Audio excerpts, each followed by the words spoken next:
Hello peeps. So welcome back to Kick the Shit out of Social Anxiety. And again, remember, it's controversial and it's controversial for a reason. So just to recap very quickly, and that is my beautiful drawing of who we are. So who are we? We are, look at that. Isn't that fantastic? Can you see that? We are a diamond. A diamond, remember? Now, you are perfectly you. You are not perfect. Nobody's perfect. I'm near as you could get, but everybody else, you know, nobody's perfect, right? We're just perfectly us. You're perfectly you. So we come in all shapes and sizes, but you're perfectly you. You do not need fixing. I know that's a tricky one, but that's why I want to keep pushing you to see this, right? But what's the problem? Why aren't we fantastic then? Why don't we just love ourselves and get on with our lives? Because we cover ourselves in the good old shit. And what is the shit? It's the beliefs, the doubts, the fears, the anxious feelings that we create. And yes, we do create them. I know it's so easy to fall into the trap of, oh, well, you know, it might be some sort of physical thing and so on. The likelihood of that is very slim. I'm not saying it's not possible. It's very slim. The absolute, almost definite reason is this, that you are creating, which all of us do, this crap around ourselves and we buy into it. You know, again, remember when we're 0 to 7, we're in this hypnotic state and we're making these connections the whole time. So that's why we do it. So again, that's what's happening. Now we buy into the fact that this is us. We think this is us. So we paint over it. We paint. Oh. When we have paint, we paint over it to make an imitation of ourselves, not realizing that we're already perfect. So what is the paint? We create skills and tactics. I did this for my entire life, pretty much, you know. I was looking for ways and means, skills and tactics to get better at socializing because I needed to fix myself. I saw this video. This was a while ago, and I think it was PUA Riley. PUA, pickup artist, because it was all about, you know, picking up women or picking up, you know, somebody, right? And it was interesting though. I found it so interesting because what he showed was, it was on one of his courses, and he just showed a YouTube picture of this, and it was this kid, and I say a kid because I'm ancient, right? And he was in his 20s, so I call him a kid. And he was in his 20s, and what he did, this guy, P. Riley, I think he was, he gave him the perfect script. All the skills, all the tactics, everything you could need. The perfect script to go and speak to these girls in this case, right? So it was a group of girls, and he was going to maybe talk to one of the girls, right? So he was talking, you know, went up to them, did the script, did exactly what he was told to do. Everything, word for word, absolutely fine. Except that the girls were, you know, they were polite initially, but you could tell they were uncomfortable, and it was uncomfortable watching him. Now, by the way, if I'd have known, because this guy had a video and all, you know, was recording his wording, if I'd have known that, I'd have been anxious as heck. So no wonder he was uncomfortable. But here's the thing is, he did the script, what he was supposed to do, but they felt uncomfortable around him. Now, the guy himself then went into the club, to the same girls, to the same place, and did the same script. And not only did they feel really comfortable in his presence, they chatted to him all night, and then he took them to go to another place with him. after using the same script. Now, how is that possible? Because it's not about the skills, it's not about the tactics, it's not about, and I'm talking about any anxiety. It's not about learning how to converse. Now, don't get me wrong, yet they have their place, obviously, you know, depending on what you want out of life, what you're going for.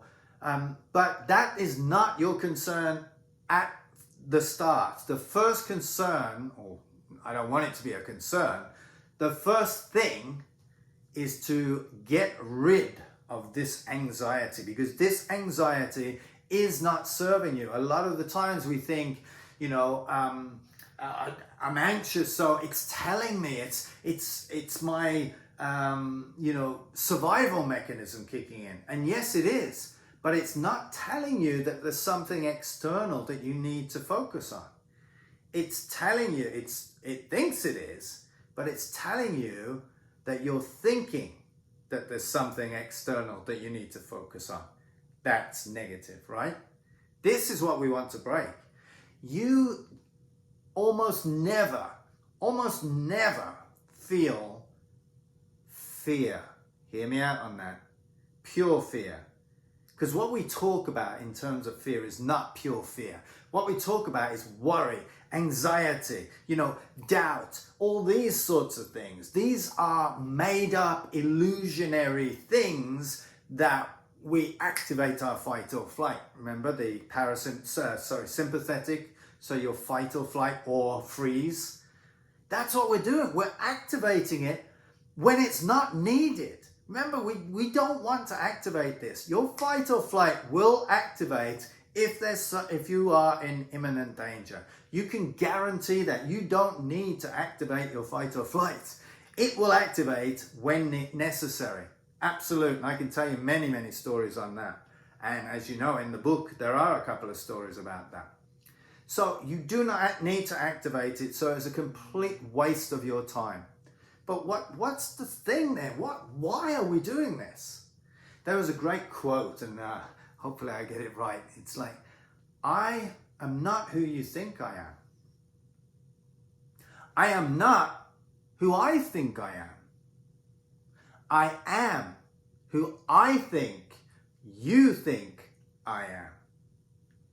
And that really resonates with me, because that's what's happening. We're assuming people are thinking about us in a certain way. And what happens is we end up having like a resting bitch face. I always get those. I always say a bitch and rest face, a resting bitch face. We go in with apprehension. That kid, 20 odd years old, right? He was uncomfortable in his skin. So his energy was coming out to everybody, and everybody around him felt uncomfortable. And then of course, if you feel uncomfortable around someone, you want to sort of get away from them. You want to be polite. You're not saying you don't like them or anything else. You just feel uncomfortable and you want to get away from them. We're creating our own demise, but we can break that when we understand that it's not what's going on outside, it's what we are creating. We are creating that energy of what we're thinking is going on outside, right? So we want to break that, but we want to break it in incremental changes. Like I said in the last video, incremental. We don't want to put ourselves right in the deep end and think, well, that didn't work. Well, of course it didn't work. Yeah, you spent your entire life building this anxiety, and then you've done this once or twice and you think that that's going to override it. It's not. It is not going to override it. I'll say point blank. It is not going to override it if you think you're going to put yourself right in the deep end. It's like, riding a bike, I always use the analogy, but go to a martial arts lesson, right? So you go to a martial arts lesson and you feel it's great, and you do the workout and you learn how to kick and a punch and you think, right, that's it. Where's the nearest mob? I'm going to take them on. That's not a good idea, right? No way is that a good idea when you've had one lesson of martial arts and you think you can take on the world. There's no way. But okay, martial arts, you don't want to take on a mob regardless, but you know what I'm saying, right? You don't want to, put yourself in the worst case scenario just by having one lesson. You don't want to go into the gym and say, right, rack it up. I'm going to push 300 pounds. No way. So the more we can do these incremental changes, Einstein, he was a clever soul, right? He said that compound interest is the 8th wonder of the world. Why? Because it gradually builds up. You do little changes, and it seems like nothing. It's like a snowball effect. You know the snowball? I don't get many snowballs here. I live in South Florida, but a snowball, imagine a snowball, and it's teeny tiny at the start, right? And then you start rolling it and rolling it and rolling it, and then eventually it starts building up, and then it's huge, right? That's this huge snowman or whatever, right? That's what we're doing. So initially, you do these little changes and you think, well, that's not having much of an effect on my life. It won't have an effect on your life initially. But you want you to set yourself up to win. So you want to give yourself little wins here and there. So a simple little exercise is going out. Let's say you don't make eye contact normally. And what happens is you're in a social situation and you're talking to somebody and they feel like you're a little shifty. Have you ever noticed that? If somebody doesn't, like me, it's like I might be looking, I have a tendency to look around a little bit, but if I'm looking at the camera and I'm just looking there the whole time and I'm talking to you like that, you'd be thinking, what the heck is wrong with this guy? And looking there and looking, anywhere but in making eye contact with you. You feel a little shifty with that. You feel like the guy's a little shifty. And we're not doing it on purpose. This is what I did. Now, I grew up in an area where you don't make eye contact, because if you're walking down the street, you make eye contact with someone, they'll be like, your mama. Yeah.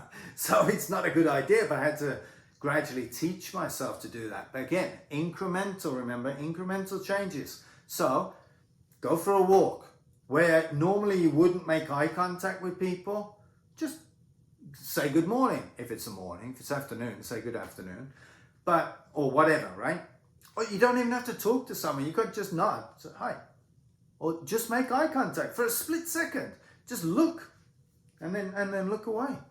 Just get into the habit, just very gently. You might look at one person out of 100 and that's enough for you initially.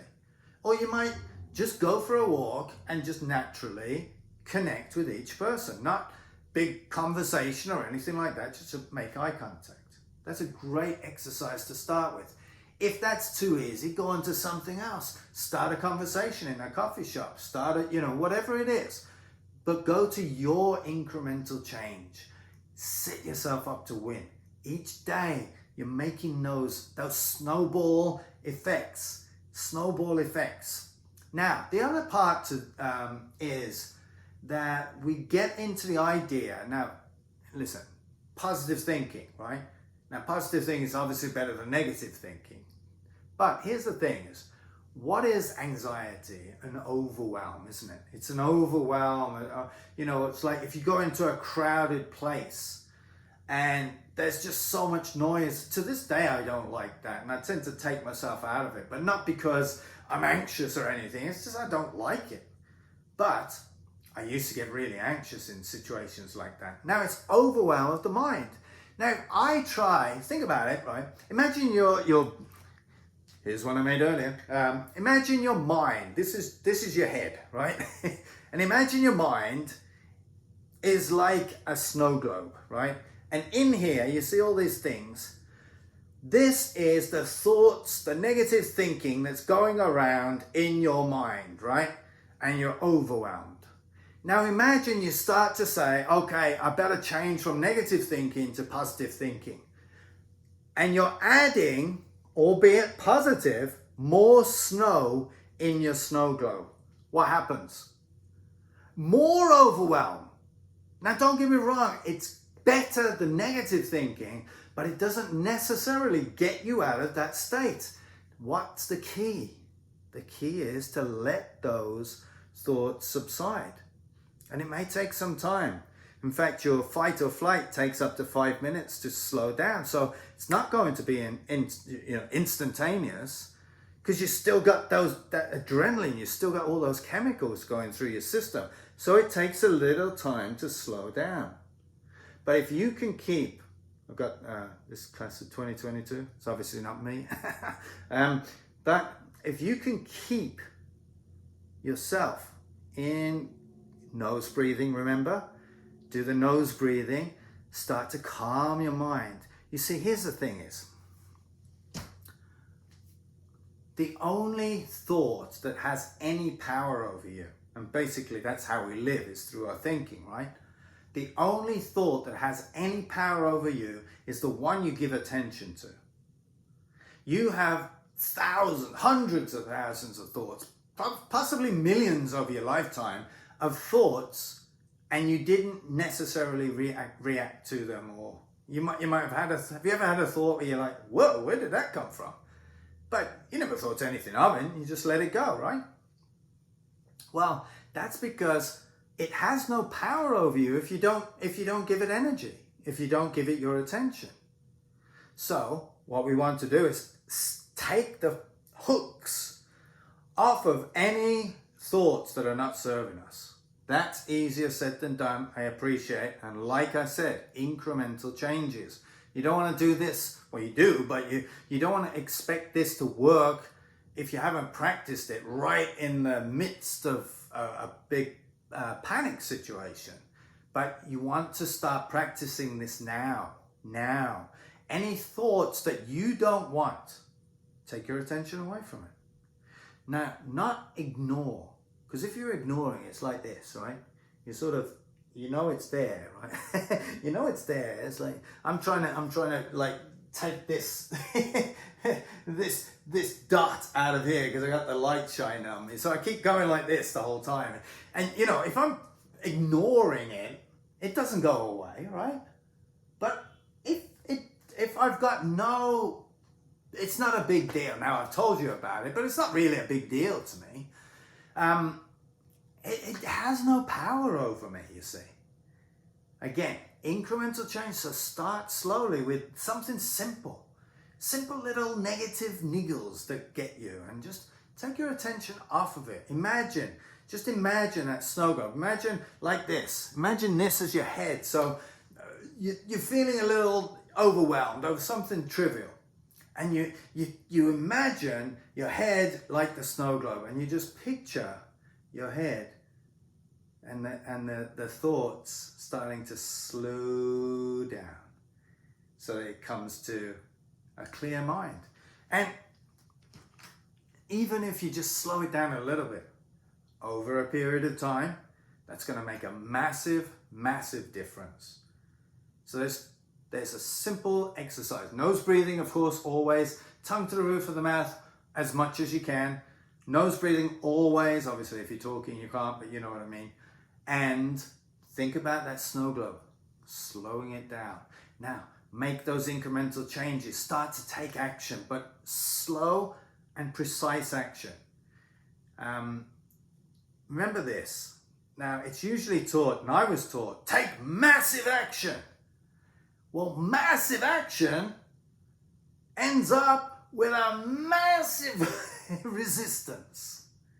So what I say is take massive persistence and little effort. What I mean by that is going for a walk, just making a little eye contact. That's little effort, but do it every day, or even more, as often as you can. Take these little efforts as often as you can, and that's what's going to make the difference. So there we go. Think about those, put them into action. Remember, I'm saying maximum persistence, keep going with it, but little effort, just that little, taking yourself, being comfortably uncomfortable. All right, try it out. I'll see you next time. Take care. Meow.